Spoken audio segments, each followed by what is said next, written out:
I know I fuck up and I'm wasting your time. Girl, I'm a player, leave it all behind. I got intentions of making mine. But do love me, but do love me. So I watched Zenshu, and I'm not gonna lie, it was alright. So our main character is Natsuko Hirose, this head director of this anime company. And in the beginning of the show, we see her day in the life of her being a director, people being scared of her, all of these different things. Now, it's an isekai, so you may be asking, how did she die? Did she die jumping off of a building? No. Did she die to truck-kun? No. Did she die from a heart attack due to fear and shock of trying to save a classmate from what she thought was a speeding truck? Wait, how did my Konosuba script get in here? No. This stupid bitch died to a fucking clam. Then on top of that, her co-workers are watching her die to this fucking clam, and nobody thought, maybe we should give her the Heimlich maneuver. She's coughing a lot. No, they just let her die. This shit was a hit. Anyways, our main character ends up in this desert and she almost dies to this crab, and then she gets saved by this blonde-haired hero. And he says, bitch, what the fuck you doing out here? Then our main character realizes, wait, this is the main character from my favorite movie as a kid, A Tale of Perishing, and his name is Luke Braveheart.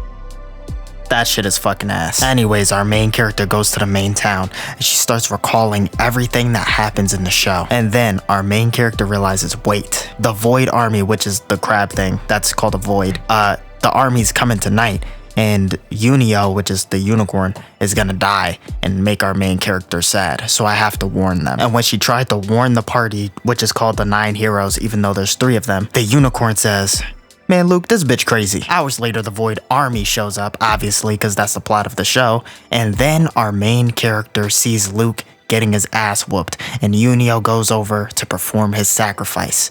But guess what?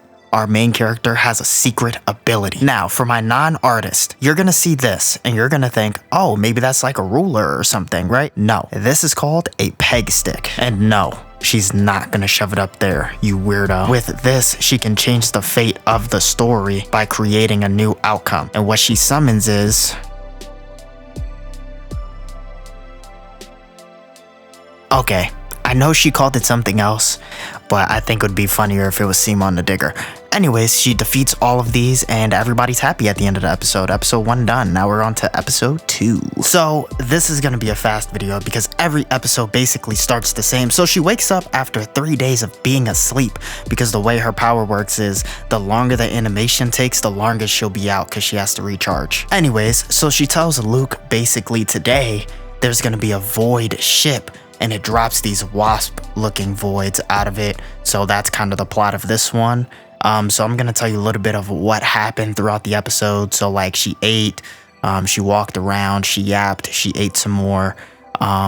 She basically said, Luke, I know everything about you because you like young women. Officer, yes, it's him right there. Then we learn if we don't stop this void invasion, then the king of void monsters will show up and then end the world. Then this old lady tries to recruit our main character to the hero of 9, and Luke says that she's a woman and she's weak and frail and she can't join. His words, not mine. Mind you, he said all of this while his female party member was behind him, so she was mad for the rest of the episode. Then our main character pulls the old, oh, I don't want to join anyways. She tries to go back to where she came from and she can't make it back, so she realizes, okay, I guess I gotta finish the show first in order to get back home. So that she goes back to them, and then the ship comes and Luke basically says, okay, I'll let you join if you can solve this issue. Now, I'm gonna ask you, what is the American way to stop some flying shit?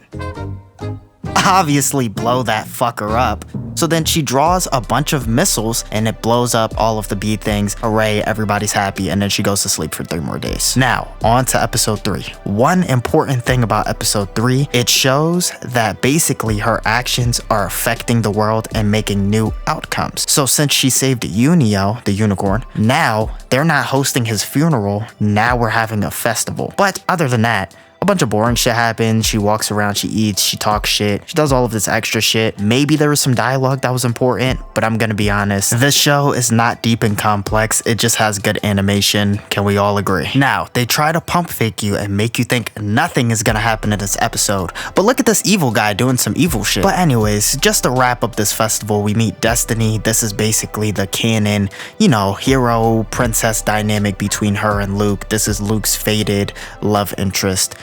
She's kind of stupid and she always ends up in bad situations so Luke can save her. This is Schnitzel from Chowder.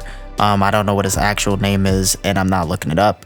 This guy is kind of important. Also, there's a subplot with Destiny with this Baron that she's supposed to marry so she can fund her orphanage, and our main character basically says, hey, you don't need to do that. You could be great on your own. And then Destiny says, you know what? I can be great on my own.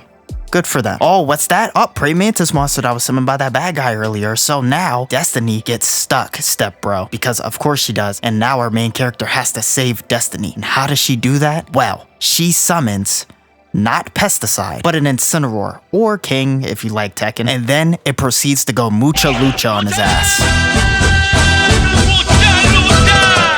And after it wins, we can no longer see it. I guess you could say we never seen her. Get it? Cause like never, like John Cena seen. Why do I keep doing this? Anyways, I was gonna make a Rey Mysterio pun next, but it started raining, so I think it's time to wrap up this recording. So make sure you like, comment, share, subscribe. Make sure you go check out Zenshu. Also, I give it a solid, I'll play it in the background when I'm playing like Baldur's Gate or Skyrim, out of 10. Check the description for all my socials, and I'll see you in the next video.